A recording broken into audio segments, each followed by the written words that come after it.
So why mysticism, and why everyday ecstasy as an expression of it?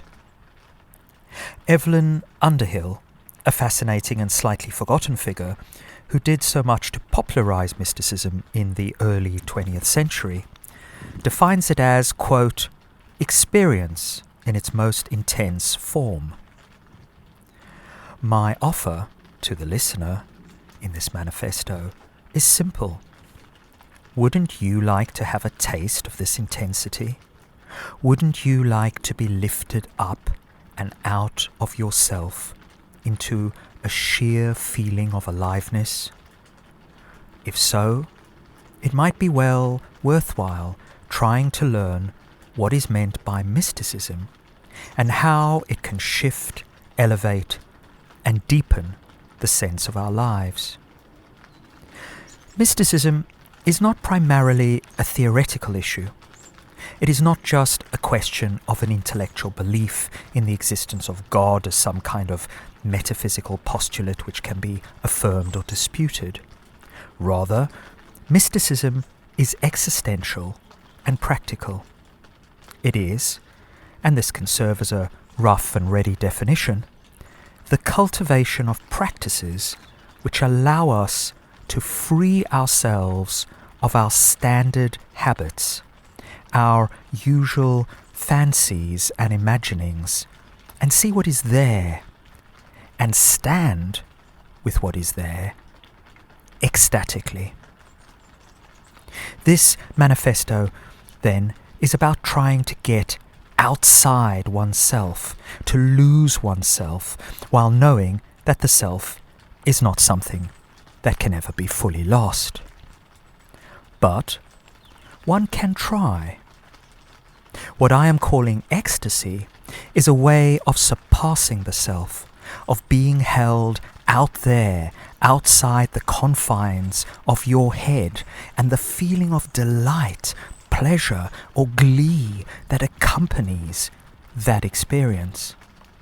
It is something that perhaps we knew better in childhood, especially in the experience of play, but that we have abdicated in adolescence and our overlong adultescence. Adulthood is the abdication of ecstasy. We long to return to that childlike state, but we fail because we get too caught up in ourselves. We are ensnared by ourselves. We are riveted to ourselves. We are too stuck on us. But there are areas of human experience that allow us to push outside the sticky self towards something larger, something vaster, something full of vibrancy and maybe a sheer mad joy at the fact of life and the world. This pushing outside is what religious practice at its best does. It is what art at its noblest can open in us. It is what poetry can point us towards. It is also what can, if we are lucky, take place in our sexual lives, and arguably what drives the desire for intoxication of whatever kind. We can think of such experiences as forms of surrender. One gives up all desire for control, for dominion over oneself and others, and freely submits. In such moments, and they are instances of extraordinary vulnerability and exposure, the self fades away into a larger and more capacious environment or space for being. Such surrender takes place particularly powerfully in the experience of music. Mysticism is about evoking and opening us up to such experiences, limitless experiences of aliveness and intensity. Mysticism is a way of describing an existential ecstasy that is outside and more than the conscious self. It is about releasement and detachment, what it might mean to lead a released existence, a fluid openness, a cleared looseness, a limpid intensity, where both the concepts of mind and world, or the soul and God, dissolve into something altogether stranger and yet simpler, an experience of freedom, which is not freedom of the will, but freedom from the will. Breath is the original form of spirit. The philosophers "I think therefore I am" might be more properly conceived as "I breathe, and thus it is." Consciousness is a limited and unhelpfully restricted and dualistic way of conceiving what William James calls the stream of life, a stream that embraces both the breath of our thoughts and the vast, slow-breathing cosmos that enfolds us. Mysticism is about the possibility of ecstatic life. For the last couple of centuries, with obvious exceptions like Nietzsche and more recently Georges Bataille, philosophy has more or less successfully inoculated itself against the kinds of experiences of ecstasy we find in the mystics. It is time to reintroduce the virus. Ecstasy is what it feels like to be alive when we push away the sadness that clings to us. And sadness does cling to us. Reality presses in on us from all sides with a relentless force of violence which drains our energy and dissipates our capacity for belief and for joy. The world deafens us with its noise. Our eyes sting from the ever-enlarging incoherence of information and disinformation and the constant presence of war. We all feel, we all live within the poverty of contemporary experience. This is a leaden time, a heavy time, a time of dearth. As a result, we feel miserable, anxious, wretched, bored. So again, why mysticism? To give us some relief from misery, from melancholy, from heaviness of soul, from the slough of despond, from mental leadenness. I begin from the feeling, to call it certainty would be far too much, that we're all lost, we're all lonely, we all find it difficult to believe in anything, to commit to anything, to live in a way that feels truly alive. In short, we inhabit a world of woe. Doubt tears away at us like rats gnawing under the floorboards in the house of being. It is like an existential eczema that we scratch at under our clothes. And this is not intellectual doubt. It is not the cool, skeptical, rational doubt of the philosopher in the study. It is visceral, existential doubt that leaves us feeling derelict and abandoned. This can be a doubt of others and the benevolence of their intentions, a doubt in the institutions on which we rely for our safety and well-being, and most of all, the self-doubt that flows from the cruelty of self-regard and leads us ultimately to the question of whether to be or not to be.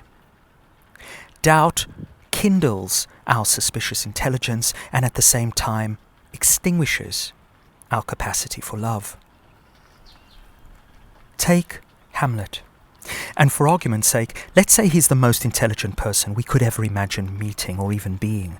He is a creature of doubt, where all the grounds for certainty in the world and in himself have evaporated in verbal and physical violence, fear, paranoia, and murderous crime. Hamlet is the anti-mystic par excellence, who seeks to control everything with his solitary cascades of reasoning, with words. With his doubt, Hamlet kills in himself all love, for Ophelia, for his mother, for the world, and for himself. Man delights not him, no, nor women neither. And we, most Hamlet-like, spin downwards into a melancholy that sits inbrood on us like an all-pervading toxic cloud. We find the world to be a sterile promontory, an unweeded garden full of things dead, rank, and rotting. All is always woe, seen in a certain reassuring twilight.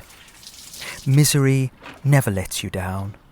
Melancholy is a boon companion, reliable in how regularly it shows up in our lives. Nothing is more reassuring than giving in to our own heaviness, the weight of our being that drags us down and from which there seems to be no escape.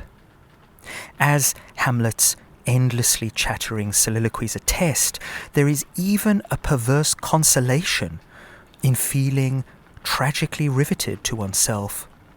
It is often what passes in our culture for being smart, a vastly overrated quality, in my opinion. So this manifesto is trying perhaps to describe a sort of counter-movement, a movement not from doubt to lovelessness, but from dereliction to a kind of delight, from woe to weal, pushing ourselves aside, ascending above and outside ourselves. We will try to find something else, some kind of joy, some kind of liberation and elevation, a sense that despite everything, all shall be well.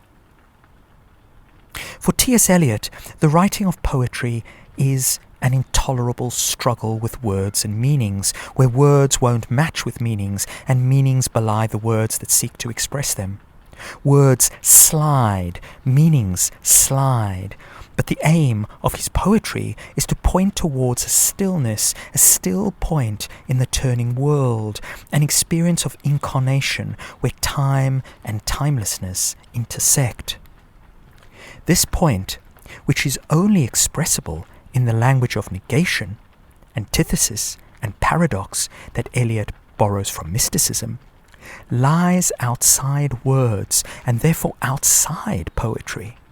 It is a condition which is closer to music, a music which is fire and life and dance.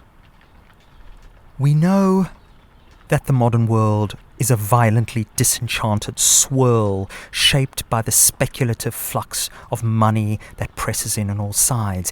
Yet, when we listen to the music that we love, the world seems reanimated, bursting with sense, utterly alive. The only proof of animism I know is music. When we listen, it is as if the world falls under the spell of a kind of natural magic. In music, the cosmos feels divinely infused. By music here, I simply mean the music that you love, popular music, unpopular music, the music that makes you feel most alive when you first heard it and which you cherish for a lifetime. And there is more sweet music we can hear if we keep our ears open, music which allows access to many more lifetimes than we have at our disposal. Music can grip us with the energy of a religious conversion. Once it is heard, one never experiences the world in quite the same way. There is a mysticism in the experience of music, a godless mysticism, if you like, which operates in the realm of the senses and which resonates within us and beyond us. Sensate ecstasy. My intuition, it is nothing more than that, is that music, common, shared, everyday music, low or high or somewhere in between, is able, at its best, to describe how we feel and allow us to feel something more. Music is able to summon feeling, which can be a joy, but can also be a background, fear, sadness or yearning, things deeper than cognition or concepts or consciousness.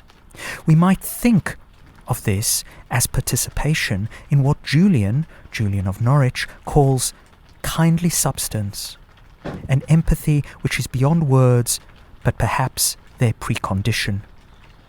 Music, and this is its miracle, which is why life without music would be a mistake, as Nietzsche insisted, can somehow hold that emotion and hold us there for that moment. And, as Eliot writes, we are the music for as long as the music lasts. Such music might be grand and public, it might be staged and operatic, it might be formal and constrained, it might be improvised and loose, it might involve wild, collective dancing, it might be just you dancing, your legs down to the knees, alone in your bedroom, or it might be quieter, more subtle, implicit and quotidian, like listening to music at home on your own or with someone you love. It might be listening to birdsong or the hum of traffic. The point is that in all these instances, music is devotional practice, complete with its saints, its rituals, its communions, its pilgrimages, and its holy relics. Perhaps the closest we get to feeling and communicating with an animated universe is in the experience of music. It is impossible to be an atheist when listening to the music that one loves. The pact that I would like to make with the listener of this manifesto is to see if we can transform our misery, our woe, and our doubt with a wealth of words and sounds that might permit us to push back against the violent pressure of reality and allow a richness of life and a possible transfiguration of self and world. This is the possibility of everyday ecstasy, not as an altered state, but as this state, intensified, elevated, deepened, released.